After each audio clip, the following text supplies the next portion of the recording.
I am in Provo, yeah. Cool. Nice and comfortable and familiar surroundings. Well, a little too familiar, and everybody at some point wants to move out of the box that they grew up in, you know? Yep. And that's really kind of the whole subject, you know, because you can leave home, but what are you carrying with you? You know, Yep. how much of your reality is composed of the influences and opinions and judgments of your family, your neighbors, your friends. You know, how much of you is really you? And the truth is there's not very many of us that know ourselves really. You know, not where we're realized. You know, not to the point of not just knowing how to know, but experience yourself as a being that's fulfilled, that's not seeking, not struggling or striving, but one that is in such an enjoyment of his own experience and own nature that you don't want to be anything else other than the experience that you're having, because you've opened up to the point where nothing could hold on to you, where nothing could define you that wasn't something that you chose for yourself. So, David, I don't know if this is workable for you, but could I ask you questions as you go? Yeah, ask away. All right. So, one of the things that you were talking about was, accepting things. And so, a question that I have, and I ponder a lot, is how can you be accepting of what is and still be open to what might be? Okay, how can you be accepting of what is and open to what might be? Well, it's called the middle Yeah. path. And the middle path is confusing because you don't know what that means. And so I'll explain it to you so you have a working understanding of, so that you can utilize it for yourself in your own personal work. The you that experiences yourself as blocked or lacking or limited or doesn't have what you need and want yet, that's the limited you. That's the hell side of the heaven and hell equation. And then there's the truth that sets you free, which is that your truth is a wondrous one.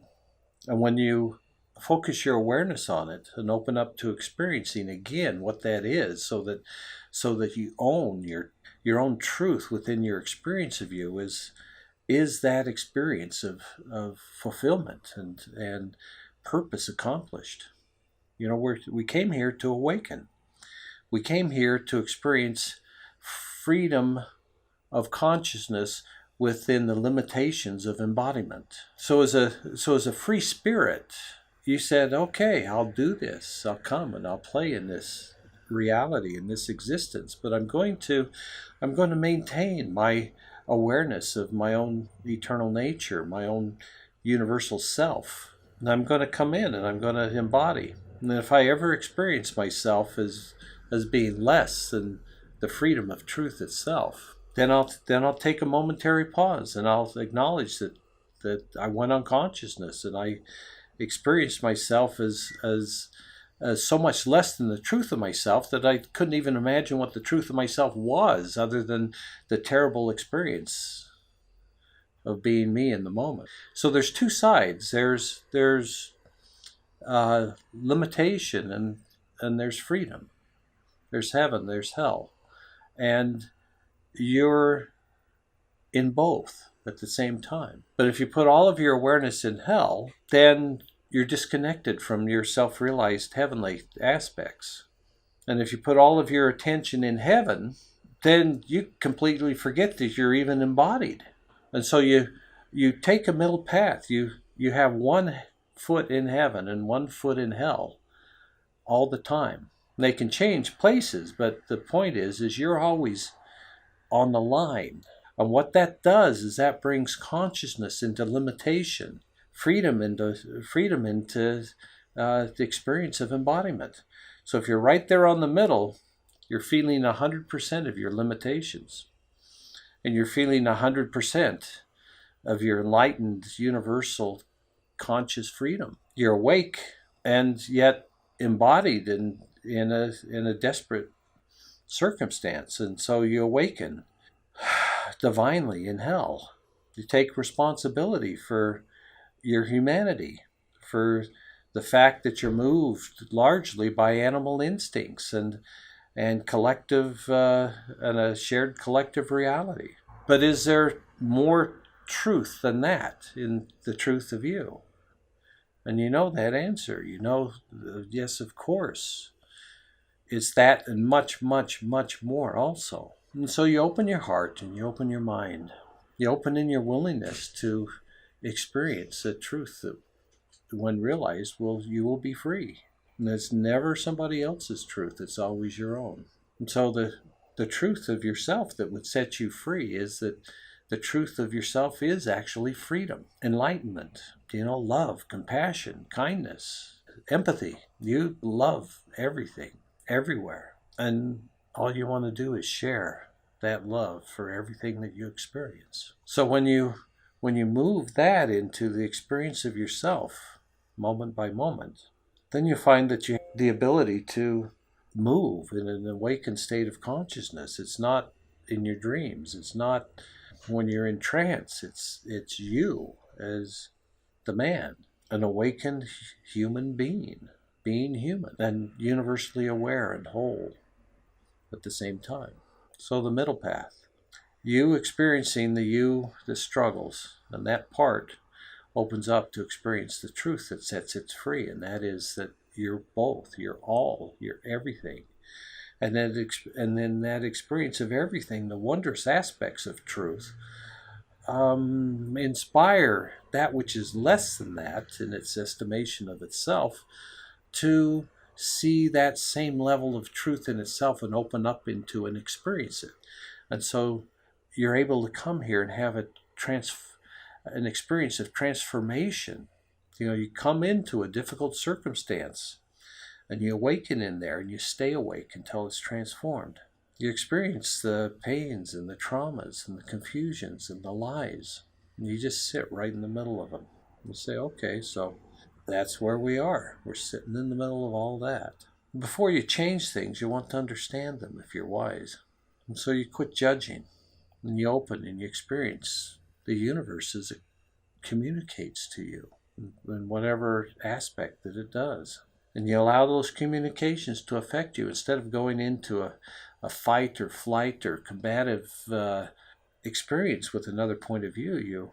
You take in that point of view and its opinion of itself, and you look for how much universal truth there is in that. In other words, based upon the state of consciousness that you're choosing to embody right now, does that information and criticism from an opinion or judgment from another, can I use that to open up into a greater and more true experience of myself than I did before? You can, and it doesn't matter whether the other person is right in their opinion or not. It only matters that you use the stimulus to choose to open. Whether the stimulus is pleasurable or painful, it doesn't matter what you choose, and you've already chosen your experience. So if your life is pleasurable, allow that to have you open to more light, to more life, even than what is already pleasurable. And if it's painful, then your day is here, to move into your freedom. And that's what you do. You embrace your pain. You open more and more your consciousness there until pain can't become you anymore, because it just moves into a love and appreciation for itself and others so quickly in the interaction that you're supported by the universe. The universe experiences you as a blessing to itself. So that middle way, that line between knowing and not knowing, light and dark, yin and yang, male and female, you're all of it on either side. And your point of awareness is the middle in between, where freedom meets energy and embodiment. And you open up to the possibility of being conscious as the person that you are. To be conscious beyond how good you could imagine it to be.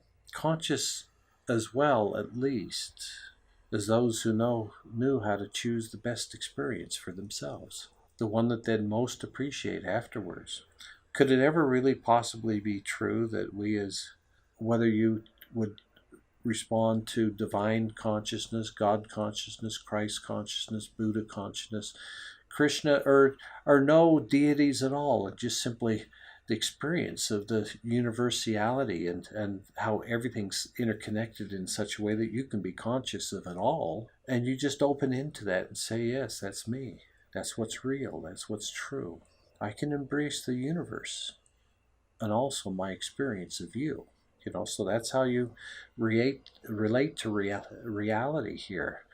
You've embraced the universe, and then you're focused on your experiences with very limited points of view and expression, and you treat them in a manner that they choose better for themselves, that they choose to open and remember and reclaim their own nature, the truth of their own nature. Because when you're in the middle, when you're at the center of it all, you have empathy for all parts.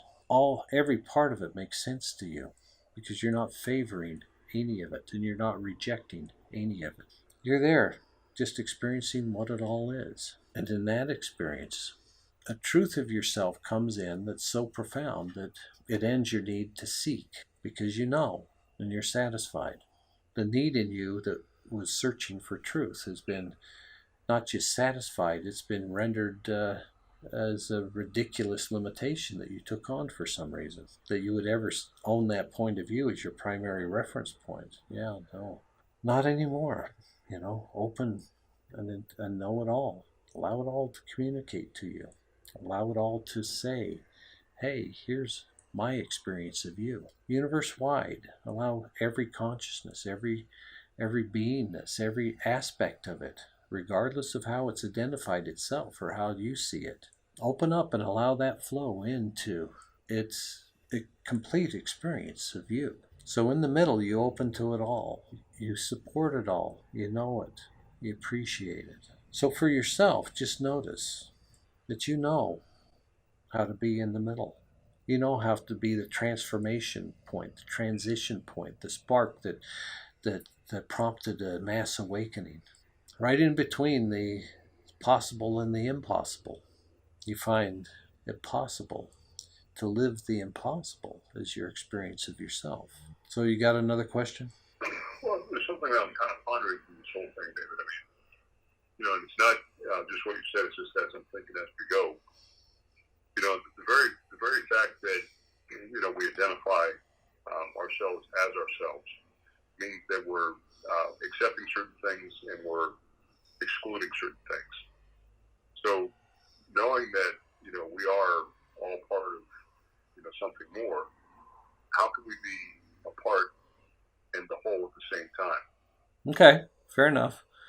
How can we be an individuated part and the whole thing at the same time? Yes. Okay, well, it's a pathway, I guess, that we need to blaze a little bit. So we'll turn the light on and see what comes to us. When you first begin to awaken and to deliver on your willingness to experience more, if not something that people would think of as being the ultimate experience. So when you decide that you're willing to open up into and experience what so few have done, you become infinitely aware of how you're configured, what your construct is. And you see how the creation of you was in a consciousness of pain and limitation and sorrow and trouble and fighting. It's you were created in a consciousness of complete polarization. And so the first step is you have to take responsibility for that. And by responsibility, I mean simply feeling it and acknowledging that what you're feeling is true. It creates the fabric of your reality. Your feelings, what your senses are, is exactly what your reality is created from. And so open up to and experience them intimately. Don't have feelings that you go unconscious to, because then what possibility is there for you? Virtually none. A life of sorrow and pain and unconsciousness. And that's not what we came here to experience. We came here ready and willing and able to take responsibility for moving into our bodies and saying, hey, I'm here now. I'm going to stay awake. And I'm going to be aware of the suffering that I'm in and the suffering that I cause. And I'm going to move in a wiser and wiser way and every day now until the experience of being me is less than traumatic, and moving into a state of if not celebration, but just a wow, this is the way that it should be. And how do you do it? You just simply have to stop not being that. You have to stop saying that that's not true of you already. If you would only look and open up, be willing to be embraced by your own truth, then you'd be set free. So the problem is that you experience too much and value too much the limited self and say, this is me, and I'm going to find a way to transcend this reality, and I'm going to find a way to be the best me that I could possibly ever be. While when on the other side of a little invisible veil is a truth of you that doesn't have to live that as a concept. It lives it as its reality. So you look within your experience, and as difficult as it is to maintain your consciousness in experiencing the density of what it is to be you, you give yourself that time to experience this meditation, and you take your medicine. You experience everything that impinges on you, everything that's trying to compel you, everything that's trying to move you in any way, even just trying to get your attention. You open up and experience it. And then you experience everything else too, so you're not manipulated by reality and by limited points of view of others. So you have to allow yourself to transform from the limited you to the what is possible for you to have been if you would have come in here cleanly and clearly and seen and known your universal consciousness as you grew up here and as you move through life. How would have life been for you, and how would have life been for others if you came in awakened and stayed awakened your whole life? But that's not what happened. So what we have now is the result of me and the result of you according to how we grew up, and how that is so completely unimportant in regards to us experiencing our infinite truth. We own it so tightly and refuse to let it go and open to knowing more because it's painful to be the limited us. So we're trying to shut down any further pain by going unconscious, and that was the mistake. We chose to go unconscious as a solution to our pains and sorrows. And when a universal being, a cosmic consciousness, chooses to download and to go unconscious, there's no one to oppose you in that choice. And why we choose it or why we let it happen, that's for another discussion on some other day. But the reality is it doesn't matter why, if we are only brave enough to experience our truth now. Now, if you're not brave enough to experience your own universal truth, yeah, then you'll have to go through, your own self-improvement program here to become a better human. I don't think that's why you're here. You're here to be not somebody else's idea of what a good man is. You're here to be here as the embodiment of who you are, what you are, without being limited by the consciousness of the human point of view. You can be a part of that collective consciousness, but you have to keep that as a very, very small part of you if you're going to be here clean and clear. And so the challenge is simply to open, to ask, to open, and then to receive until you shut down, and then to ask again, and then open and receive all you can before you blow a fuse and shut yourself down. And you keep opening, and you keep asking, and you keep allowing, and you keep receiving until you awaken in the middle of it all, the middle path of being the embodiment and the universal understanding of everything that we are, light and dark, good and evil. And the cool thing is that which has the most universal point of view is so inspiring to the parts of us that don't. That it's a fail-safe, When you choose to open, you actually get to open. When you choose to receive, you actually get to receive. And when you choose to understand, you actually get to understand. So choose and open and receive and understand the nature of yourself, that if you embodied it truly and fully, without filter, without limitations, without restrictions, that would be all you'd ever need to be to have a life here of infamy for all the right reasons.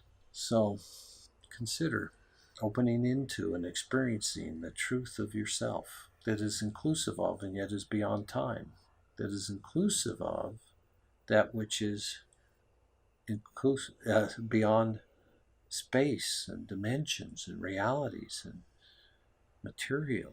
So if you can experience yourself inclusive of all, things will move faster and faster into an internal harmony.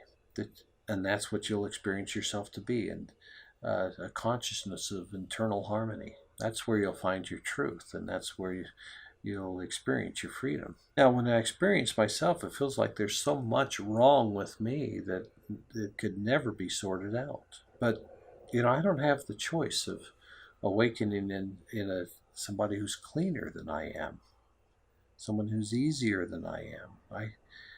This is the body that I've got. This is the me that I am here, and this is what I have to work with, and nothing else. So I have to confront what it is to be me, like I am in this moment. I have to say, I chose myself here to be exactly this. When you see the truth of that, you can experience the truth of that in your experience of yourself. You can know that, yeah, it's all of your experience right now is the result of you, no one and nothing else. No one else made you make this appointment tonight but you. No one else but me is responsible for me wanting to do it, wanting to say, hey, maybe we can find a way to move this to a whole nother level, to something that everybody's been striving for since Adam and Eve, if you can use that metaphor. If you can't use that metaphor, then, from the first chimpanzee that ate the first magic mushroom that he found, we're the result of that enlightened dream of our first ancestor who awakened as a self. So take responsibility from there, all the way up to you, all of your ancestry, no way past the monkey too, all the way through all cells and into the chemical reaction that created the possibility for life in the first place. All the way back to there, and all the way out to eternity, time, space, dimensions, and realities. In it all, holding it all, porting it all, embracing it all, inside your experience of your own body, and in your experience of your own universal nature that expresses through your body, that has the experience of eternity, both eternity of space and time and dimensions. That's real to the part of yourself that's universal. The universal truth and the universal you should be within your experience of yourself. So open up to that, experiencing a universal you within the experience of yourself. Open up to that. Let that experience be what sets you free. You feel that? You kept opening and expanding your willingness to receive universally. And now you're on the path here. The path of your awakening, your realization, your understanding the nature of what it is to be a universal consciousness in the experience of your individual life of mankind. The truth of a universal nature within the point of view of one man. Your willingness to experience that will be what transforms your life. Well, that gives me a little relief. Any more questions? No, I'm still pondering a lot of things. It was a good session. Hey, session's not over. I was just asking for another push in a new direction. No, I don't have one yet. Okay. Well, can I make one up for you? Absolutely. I have my experience with you, right? Mm-hmm. So feel me open to that without trying to hide or protect myself from the experience of what it is to be you. Okay. Now, because of all of my judgments of you, there's a big reluctance to do that with somebody else. But do it anyway. Just notice that as you wake up, you recognize, your mistakes and your limitations and the lowered consciousness that you'd allowed yourself to fall into that was trying to justify it being right and true in an experience of a painful limitation.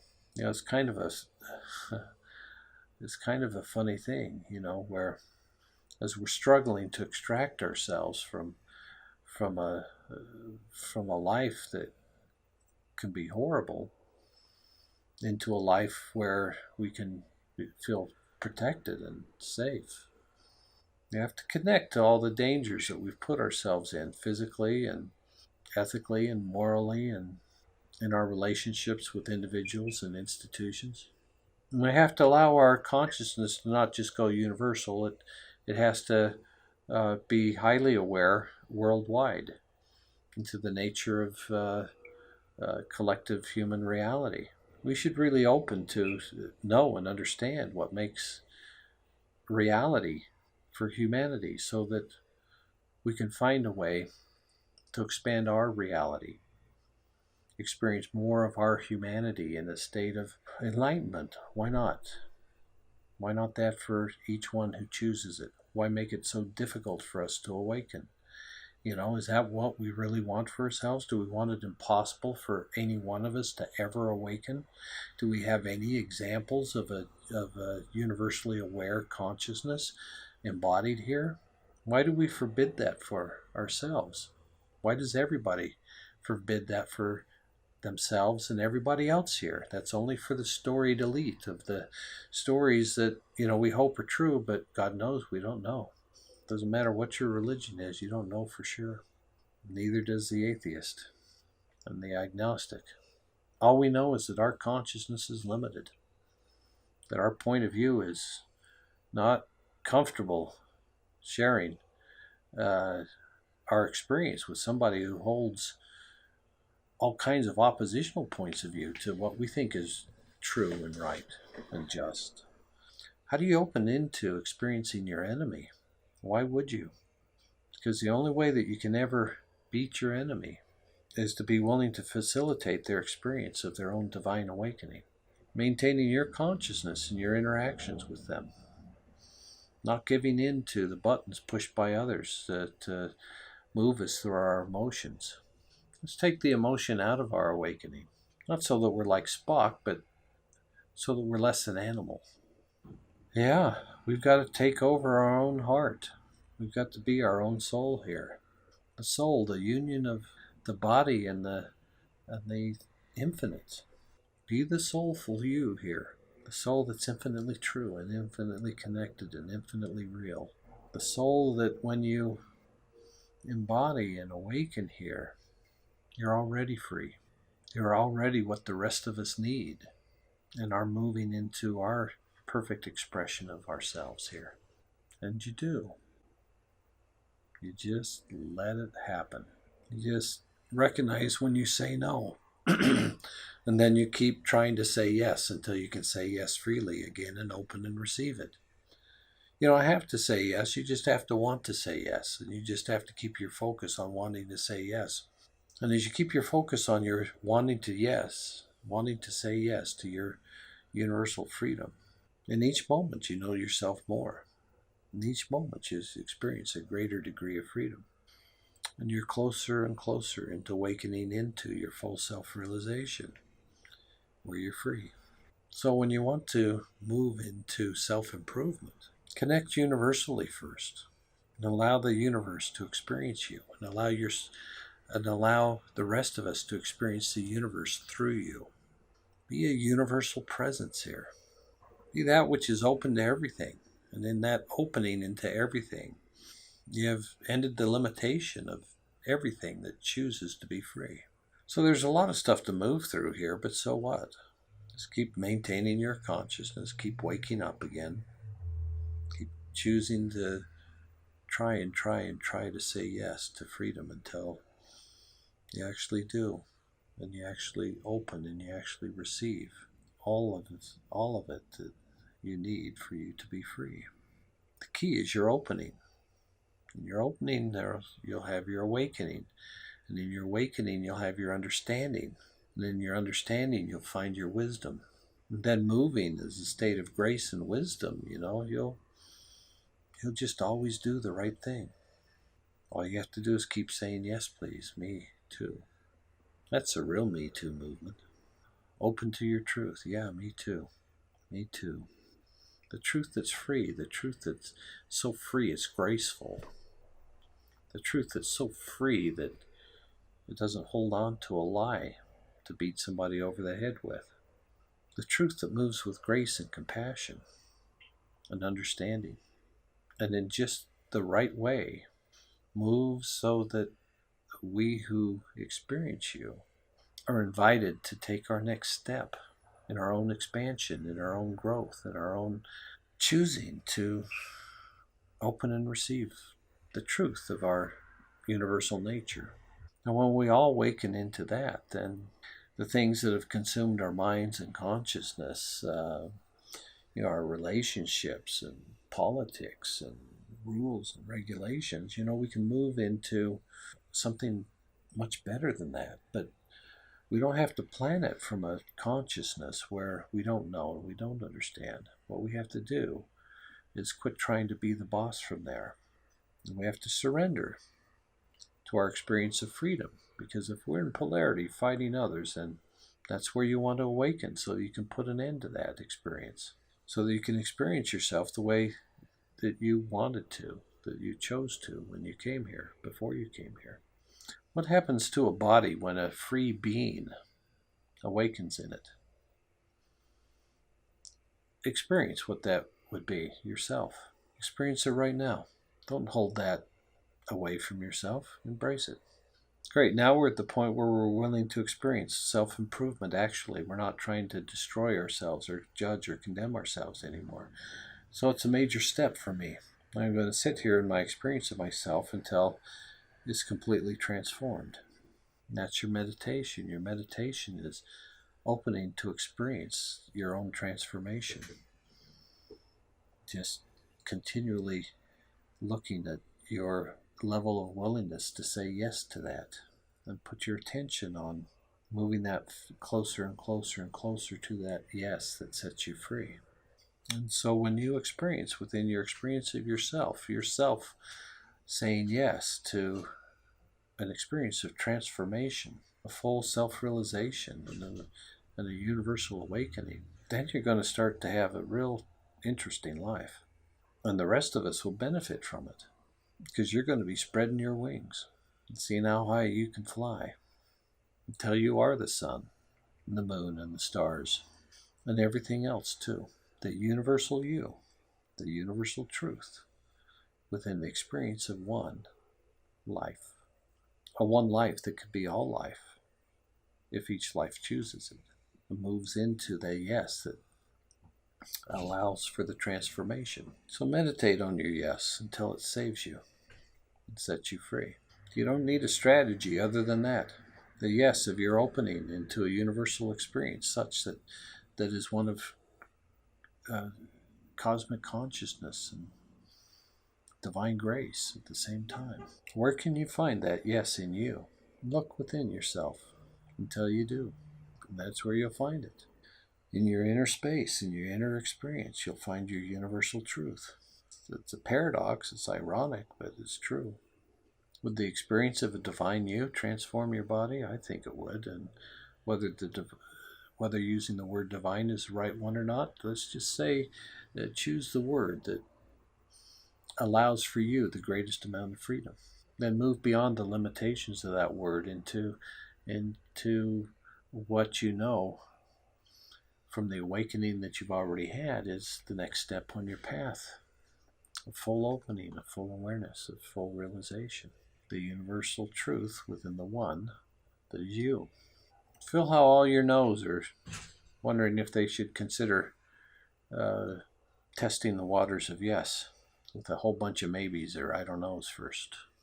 Until the toe goes in and the hole then realizes that the water's fine and you dive in to the waters of that which clarifies you, harmonizes you, heals you, fulfills you, and awakens you into a truth that invites us all to experience our own freedom. Allow your nose to know what it is to be a yes. Allow your nose to know what it is to be free. Allow your nose to smell the sweet, sweet smell of divine freedom. And again, this is inclusive of atheism and agnostics and any other point of view too. Any terminology that bothers you, is switch it out. It's not controlling. It doesn't control me and it doesn't control you. All we're doing is using it to point and to encourage you to choose to say yes to your experiencing your own transformation through your own opening into infinite truth, to universal understanding. You don't have to wonder if it's possible or impossible from the point of view of not knowing. What you have to do is you have to open into being affected by what it is if it's true. What if it's true? What if the possible you can still be the possible you? What if it's not too late for you to be saved, for you to be wise, for you to be whole and complete, for you to be healed of whatever it is that's disturbed you? Be in harmony within your own experience of yourself, not just as a self-less and self-full experience of harmony, but a universal self and a universal full of harmonious movements, and all of that known within the experience of yourself. Universal harmony within the experience of you. One that finds its way into making it truly a beautiful place for all of us. It's where we all choose better for ourselves and better for each other. It's where we trust the process of each one of us opening more and more to the yes of a transformational experience for ourselves and allowing that for each other. Okay, well, we've got about 10 minutes until you need to leave. I guess I kind of wanted to go out there a little deep tonight. I'm glad you did. Yeah, me too. That's what I needed. So just incidentally, were you recording tonight? Oh, yeah, I'm on camera right now. Oh, good, because you had some good things tonight. I have some good things every time, but every Well, new no, you do every time. every new time feels like the best one to me. Yeah, there you go. So that's when you're in the throes of ecstasy. Yeah, I don't know if I would say the throes of ecstasy, but just certainly opening into the possibility of moving freely here again. It's exciting. It is, man. And it's exciting actually that it's so simple. It doesn't take 10 years going down a road of study down a path that says it's true until you find out that it's not, and you go, man, what did I do? I just spent 10 years so I could be free, and it wasn't real, it wasn't true. I'm not awake, so you want one that's simple, that works. One that a person can test themselves the first time that they hear it. And in the result of that test, know that now they've got the tool that they needed to set themselves free. So, hopefully I'm able to use it. Well, that's the intention, so we all can. Yes, exactly so. I had to let a little tension out the back of my neck. Must have been the way you were holding your head. Yeah, I don't know. It was there was something trying to knock me unconscious, it seemed. Somebody like something you were saying. Yeah, something about myself, I imagine. But at any rate, yeah, I'm looking forward to, I've got a few to upload. I guess I should probably have Mike do it, huh? Yep. So I haven't uploaded anything for a month, and I haven't done many sessions either, so time to put... I'll do my best to try to help keep you in practice. Yes. At any rate, yeah, I appreciate you suggesting it. I probably wouldn't have done one without it. Well, you know what? I'm happy to be the conduit for your conduit. Okay. Good. A circle within the circle. There you go, brother. The one in the middle of it all. That's it. as we all are. Okay, there you go. Okay, well, I think that put the end on it. All right, well, if I haven't told you lately, I appreciate you. Well, I Thank you. appreciate you too. Thank you. Talk to you tomorrow. All right, man. Thanks. Have a good night. Bye. Oh, well, that was nice. I don't think I'll stop quite yet because there's so much more of me that wants to say yes to my own freedom and to experience it and realize it, not have it be a dream, and to not have our present be a torture to us. So you have to willingly experience your transformation, the part where your dream comes true and then gets better. Let your dreams come true, then let them get better and better. And me too. All you need to more and more and more. More grace, more love, more consciousness, more freedom. Freedom for you and freedom for everybody. True freedom is a harmonizer. It doesn't deal in destruction and conflict. It deals in realizations and awakenings and a remembrance, an experience of your own wholeness, the fullness of your own truth, your experience of the beginning and the end of you while you're in the middle of your life, at the center of it all. Experience your yes, experience your truth. Whoever watched and is watching, thanks. You're going through this for yourself will be a blessing to the rest of us. So thank you.